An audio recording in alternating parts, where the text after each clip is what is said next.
Great sadness in motorsport. Keith Farmer has been one of Britain's fastest motorcycle riders for the last 10 years.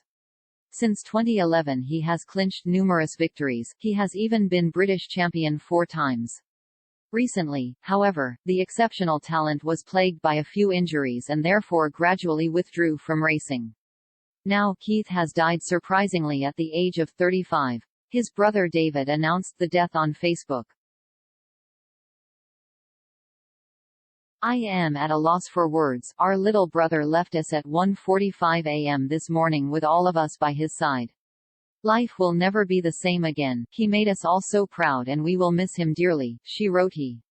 His ex-team boss also mourned the champion. We have enjoyed many happy memories together both in racing and on a personal level as Keith remained a close friend of the team.